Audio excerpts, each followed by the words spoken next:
बिस्मिल्लाहिर्रहमानिर्रहीम।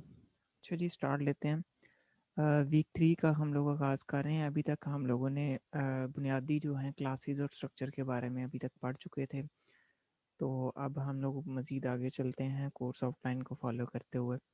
तो हमारा जो इस वीक का कंटेंट है वो आपके साथ में शेयर कर दूँ। हम लोग इंशाल्लाह कंस्ट्रक्टर्स पे देखेंगे, देन हम लोग पैरामीटराइज्ड कंस्ट्रक्टर्स को देखेंगे, फिर कॉपी कंस्ट्रक्टर को देखेंगे। उसके बाद चौथा टॉपिक जो है हमारा वो इनिशियलाइज़र लिस्ट पे है। देन हम लोग डिस्ट्रक्टर्स को देखेंगे। फिर हमारे पास जी ओवरलोडेड कंस्ट्रक्टर्स हैं। फिर हम लोग मेंबर फंक्शन को किस तरीके से क्लास के बाहर हम लोग डिफ़ाइन कर सकते हैं उसका तरीकाकार जानेंगे। और देन हमारे पास जो इस वीक का लास्ट टॉपिक होगा वो क्या है, ऑब्जेक्ट्स एज आर्गूमेंट। बच्चों इसमें हमारे दो पार्ट हुआ करेंगे। For each topic there will be two parts. Number one is हमारा जो है वो उसका थ्योरेटिकल, हम उसके थोड़े से कंसेप्ट्स देखेंगे। नंबर टू पार्ट हमारा इंशाल्लाह वो डेमोन्स्ट्रेशन होगी, जिसमें हम लोग जो हैं वो उसकी डेमोन्स्ट्रेशन करके देखेंगे कि क्या हमारे पास उसके रिजल्ट्स आते हैं, ताकि आप लोगों की अंडरस्टैंडिंग जो है वो अच्छे तरीके से हो सके। तो स्टार्ट करते हैं जी from our first topic which is constructors. Constructors क्या चीज़ होती है? सबसे पहली चीज़ तो आप लोगों ने ये अपने माइंड में रखनी है कि बच्चों ये एक मेंबर फंक्शन है। ठीक है जी, this is a member function. मैंने आपको याद होगा ये चीज़ आप लोगों को बताई थी कि तमाम के तमाम जो डेटा मेंबर्स होते हैं, लाइक वेरिएबल्स होते हैं क्लास के, उसको हम लोग डेटा मेंबर्स कहते हैं। ठीक है, या मेंबर वेरिएबल कहते हैं। ठीक है, और अगर किसी क्लास के अंदर हम लोग कोई फंक्शन बनाते हैं तो उसको मेंबर फंक्शन कहते हैं फॉर दैट क्लास। सो जब भी हम लोग कोई कंस्ट्रक्टर की बात करते हैं तो ये भी एक फंक्शन ही है, लेकिन ये दूसरे फंक्शन से किस तरीके से डिफरेंशिएट करता है वो भी हम लोग देखेंगे। ऑटोमेटिकली एग्जीक्यूटेड, ये खुद ब खुद एग्जीक्यूट होता है जब भी हम लोग ऑब्जेक्ट बनाते हैं। आपको याद होगा हम मेन फंक्शन के अंदर, ठीक है, इस तरीके से हम लोग कोई ऑब्जेक्ट बनाते थे। लाइक आप लोग कहते थे स्टूडेंट क्लास का, आप लोग जब भी ऐसे स्टूडेंट लिख के तो देन आप लोग मेंशन करते थे उधर std1। तो जैसे ही वो std1 ऑब्जेक्ट बनेगा तो जो कंस्ट्रक्टर फंक्शन है, जो कंस्ट्रक्टर है वो ऑटोमेटिकली एग्जीक्यूट होगा, यानी उसको आपको कॉल करने की ज़रूरत नहीं है। ये बात आपको समझाना चाह रहे हैं। बाकी फंक्शंस तो आप लोग कॉल करते हैं।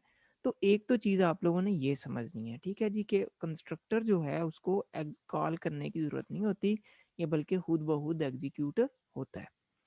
अगला पॉइंट क्या है जी, कि इसकी रिटर्न टाइप कुछ नहीं होती, यहाँ से आप रिटर्न कुछ नहीं कर सकते। ठीक हो गया जी, एक पॉइंट ये हो गया। अगला पॉइंट ये है कि ये इसका नाम जो है, इस फंक्शन का नाम, यानी कि ये जो कंस्ट्रक्टर है इसका नाम हमेशा जो क्लास का नाम है वही होता है। मसलन आप लोगों ने क्लास स्टूडेंट बनाई है, तो जो अंदर आप लोगों ने फंक्शन बनाना है कंस्ट्रक्टर जिसको आप कहते हैं, तो उसका नाम भी स्टूडेंट ही होगा। इवन स्पेलिंग केस सेंसिटिव होते हैं, आपको पता है इसमें सी लैंग्वेज सी प्लस प्लस में, तो आप लोगों ने उसी केस के अंदर लिखना है, तो वो आपका कंस्ट्रक्टर कंसिडर होगा।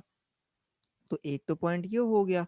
उसके बाद अगला पॉइंट ये है कि ये बिल्कुल जैसे नॉर्मल फंक्शन है उसी तरीके से काम करता है, बस सिर्फ एक फ़र्क है कि वो जो मैंने आपको ऑलरेडी बताया कि इसमें से कोई भी वैल्यू आप लोग रिटर्न नहीं करवा सकते। ठीक हो गया जी। उसके बाद बच्चों हमारे पास ये जो लास्ट पॉइंट है वो ये है कि इसको हम लोग क्लास के अंदर इसलिए डिफाइन करते हैं ताकि हम लोग अपने डेटा मेंबर्स को इनिशियलाइज कर सके। मैंने आपको याद होगा एक बात मैंने आपको कही थी लास्ट, जब वीक के अंदर हम लोग ये डिस्कस कर रहे थे कि किस तरीके से गार्बेज वैल्यूज को हम लोग अवॉइड कर सकते हैं। तो बच्चों this is the best thing that you can do is कि आप लोग कंस्ट्रक्टर के अंदर जो है डेटा मेंबर्स उनको इनिशियलाइज कर लें विद जीरो। ठीक है, विद नल वैल्यूज। तो आप लोग इस तरीके से भी इसको कर सकते हैं। तो एक दफ़ा जस्ट मैं रिपीट करता चलूँ कि ये एक मेंबर फंक्शन है जो कि खुद ब खुद एग्जीक्यूट होता है, जिसको कॉल करने की ज़रूरत नहीं है, इसकी रिटर्न टाइप कुछ भी नहीं है, और इसका नाम हमेशा क्लास के नाम जैसा होता है। ये नॉर्मल फंक्शन की तरह काम करता है, लेकिन इसमें से वैल्यू कोई रिटर्न नहीं होती। और लास्ट पॉइंट ये हम लोगों ने देखा था कि ये हमेशा क्लास के अंदर इसलिए हम लोग बनाते हैं ताकि हम लोग डेटा मेंबर्स को कोई ना कोई वैल्यू इनिशियली दे सकें।